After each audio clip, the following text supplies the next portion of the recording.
I'm Evan LeRoy, and this is New School Barbecue. LeRoy and Lewis Barbecue is a little blue food truck off South Congress in Austin, Texas that cooks locally sourced barbecue on homemade pits. These are our recipes, methods, travels, and stories. This is New School Barbecue.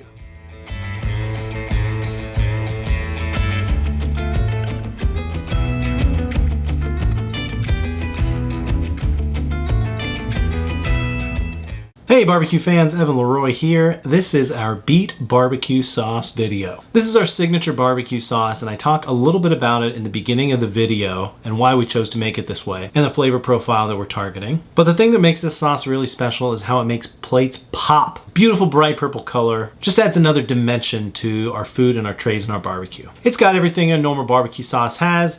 It's got sweetness, it's got spiciness, it's got tanginess. It does not have that fake smoke flavor that a lot of barbecue sauces have off the shelf, but the Beets provide a little bit of an earthiness and a really nice bright pop of color. Nothing in this recipe has changed other than the fact that we have grammed everything out instead of doing volumetric measurements. You can still find it online at LeRoyandLewisBBQ.com. Just click the L&L shop icon in the menu. We also don't juice beets fresh anymore. We use a bottled beet juice because we had to put our juicer out to pasture. On a separate note, I want to thank everybody who commented on all the Heat Week videos and who entered the giveaway. I want to congratulate Josh K, who won a bottle of LeRoy's sizzling salt and a smoked chili crisp bottle. Those are headed your way, Josh K, this week in the mail. Make sure you're subscribed to the channel and you have alerts on so you know when new videos are dropping, so you know when new giveaways are happening, because they will continue to happen. You can also stay up to date on different programming things happening here at LeRoy and Lewis, like a upcoming barbecue class we have on August 13th at the Armadillo Den. It's a single day class and we're gonna do everything from brisket, ribs, sausage, and beef cheeks. It's less of a hands-on and more of a demo, but we're still gonna include trimming, seasoning, smoking, wrapping, resting, slicing, plating, plus any and all questions you can ask myself, Brad Robinson, aka Chud,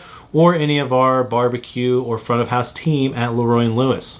Any questions you have on running a business, running a food truck, or getting started in the barbecue business. It's $600 for the day. That'll get you all the instruction, access, and of course, a big badass barbecue meal. Once again, it's gonna be August 13th at the Armadillo Den in South Austin. Check the link in our bio and Instagram to sign up. Here's our Beet barbecue sauce. See you next week, barbecue fans.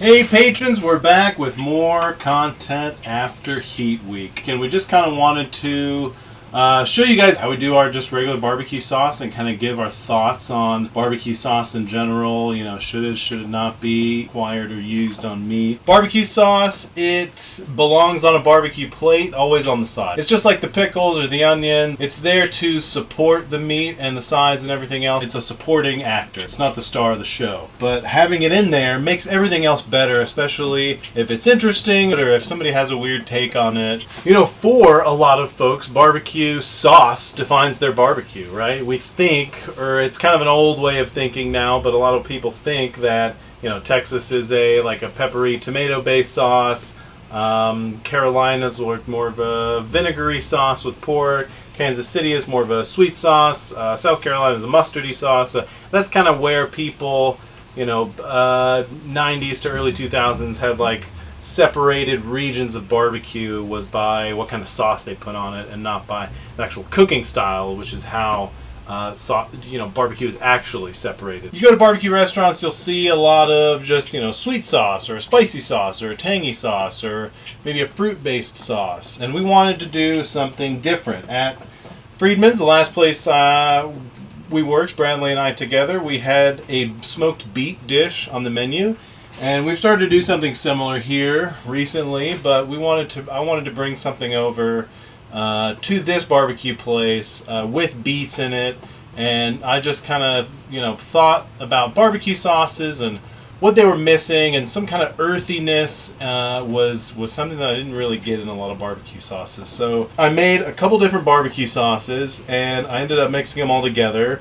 and I added some beet juice to it, and that became our barbecue sauce. The idea was I made a mustard sauce and a sweet sauce and a spicy sauce, and I ended up like, the sauce I want is balanced. It's not individually strong in one seasoning or flavor.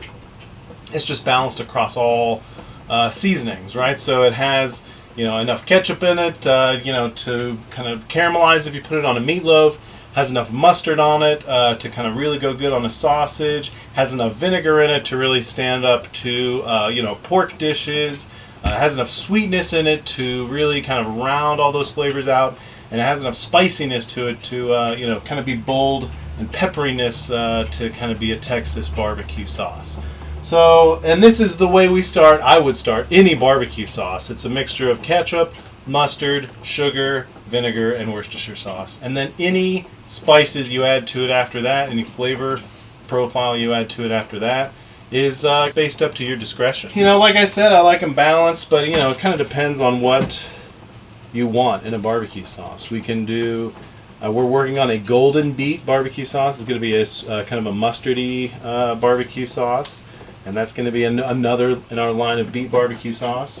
You can have a sweet sauce that has a much more sugar in it, or is kind of molasses based, or has like a corn syrup kind of texture and viscosity to it if you're cooking more competition style.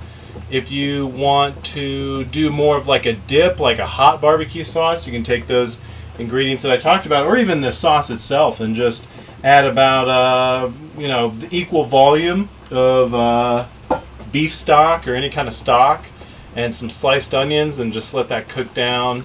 And you can dip your barbecue in that, and it will be also really, really good as well. That's more of like a Miller style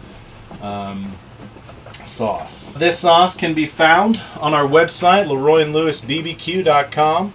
Right here, LeRoy and Lewis Beet Barbecue Sauce. So, go order yourself some. You can pick some up for anybody got a birthday coming up, and that they like barbecue, get them some of the Beet barbecue sauce. Or you can just come to the food truck and get it. Okay, Brad's going to teach you how to do it, and we're going to set up a little sandwich or something a little bit later with the sauce. Hope you enjoy. Welcome back, everybody, to the LeRoy and Lewis kitchen, where this week we are making the one, the only, the world famous LeRoy and Lewis Beet barbecue sauce.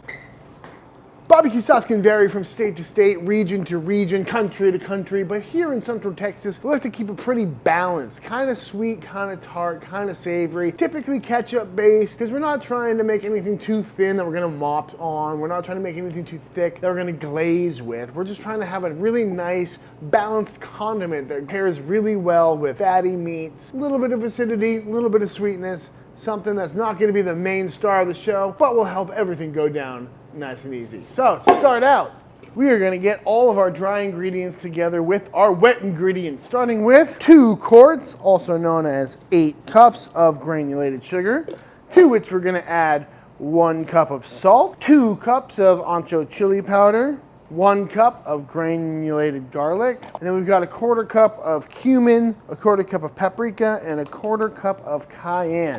And that's just going to give us a really nice base level of spice and flavor and sweetness to get this sauce kicking off real nice. Next thing we're going to do is add our liquid components in the form of 1/2 gallon, also known as 8 cups of Worcestershire sauce. We're also going to add the same amount of apple cider vinegar. That's going to give us that really nice acidity, as well as that kind of je ne sais quoi flavor of the Worcestershire sauce. We're going to bring this up to a simmer to dissolve all of the sugar, as well as hydrate all of the spices, and then we will add it to the rest of our ingredients.